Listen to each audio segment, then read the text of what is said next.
हरे कृष्ण राधे राधे। जीवन के कुछ सवाल ऐसे होते हैं जिसका जवाब सिर्फ भक्ति ही देती है और सफला एकादशी उनमें से एक है। आज की इस वीडियो में इसका इतना सुंदर महत्व जानेंगे कि शायद आपका नजरिया ही बदल जाए। अगर आप हमारे चैनल पर नए हैं तो कृपया इसे जरूर सब्सक्राइब करें, क्योंकि यहाँ आपको मिलती है शिव कथा, उपवास का ज्ञान और जीवन को बदल देने वाली आध्यात्मिक बातें। आज हम बात करने वाले हैं सफला एकादशी की कथा की और उसके अद्भुत महत्व की।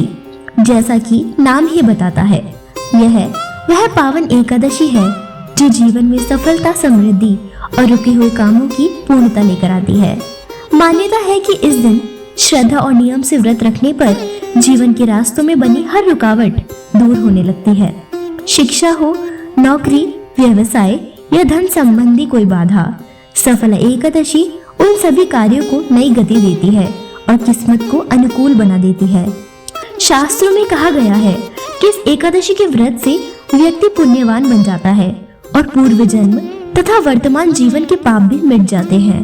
भगवान विष्णु का विशेष आशीर्वाद प्राप्त होता है, जिससे परिवार में शांति, सुख और समृद्धि आती है। यह व्रत मन को और हृदय को भी शुद्ध करता है। ऐसा माना गया है कि सफला पूर्वक किया गया यह उपवास हजारों वर्षों की तपस्या के समान फल देता है। सूर्य ग्रहण के बाद गंगा स्नान जितना लाभकारी फल भी इस दिन के व्रत और उपवास से मिलता है। भक्तों का मन नकारात्मक ऊर्जा से मुक्त होने लगता है और जीवन में मानसिक शांति का संचार होता है। दान का भी इस दिन विशेष महत्व है। अनाज का दान स्वास्थ्य समस्याओं को दूर करता है। कपड़े, दाल, छाती का दान आर्थिक अड़चनों को मिटाता है। गुड़ और मिठाई का दान मुकदमों व विवादों में राहत देता है। केले, केसर और हल्दी का दान शीघ्र विवाह में सहायक होता है और पीपल का वृक्ष लगाना संतान प्राप्ति के लिए अत्यंत शुभ माना गया है। यह वह एकादशी है जो न केवल पापों का शमन करती है, बल्कि व्यक्ति के जीवन को सफलता, सौभाग्य और मोक्ष के मार्ग की ओर बढ़ाती है। तो आइए अब जानते हैं वह पावन कथा जो बताती है कि आखिर क्यों सफला एकादशी को इतना चमत्कारी और फलदायी माना गया है। प्राचीन समय में एक महिष्मत नामक राजा थे। उसके 4 पुत्र थे। छोटा बेटा ल्यूक बड़ा दुष्ट और पापी था। दुखी होकर राजा ने उसे देश से निकाल दिया। फिर भी उसकी लूटपाट, हिंसा की आदत नहीं छूटी। एक बार उसे 3 दिन तक भूखा रहना पड़ा। वह भोजन की तलाश करता हुआ एक साधु की कुटिया पर पहुंचा। उस दिन सफला एकादशी थी। महात्मा ने उसका सत्कार किया और भोजन कराया। महात्मा के इस व्यवहार से उसे सद्बुद्धि प्राप्त हुई। अपने कृत कर्मों का पश्चाताप करता हुआ साधु के चरणों में गिर पड़ा। साधु ने उसे अपना चेला बना लिया। धीरे धीरे उसका चरित्र अति निर्मल हो गया।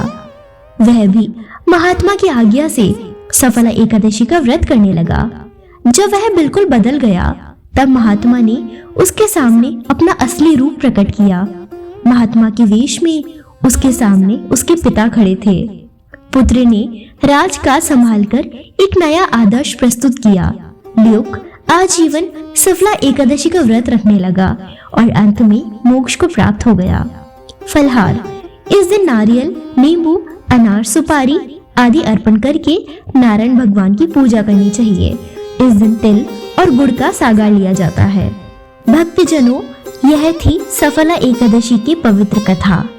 इस कथा का सार यही है कि इंसान चाहे कितना भी भटक जाए, लेकिन जब भगवान की कृपा उस पर पड़ती है तो उसका जीवन पल भर में बदल जाता है।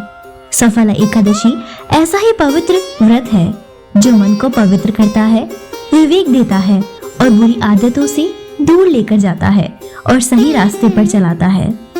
जिस तरह इस कथा में वह पुत्र एक संत के संपर्क में आकर पूरी तरह बदल गया, उसी प्रकार जो भी भक्त श्रद्धा से सफला एकादशी का व्रत रखते हैं, उनके जीवन में धीरे धीरे नई रोशनी, नई सोच और नई सफलता प्रवेश करती है। भगवान नारायण स्वयं उनके जीवन की दिशा सुधार देते हैं। अगर यह कथा आपको अच्छी लगी हो तो महाकाल कन्या चैनल को जरूर सब्सक्राइब करें, ताकि ऐसी ही और प्रेरणादायक कथा, मन को शांति देने वाली कथाएं आप तक पहुंचती रहे। भगवान शिव और नारायण आपकी हर मनोकामना पूर्ण करे। जय श्री हरि, जय श्री महाकाल।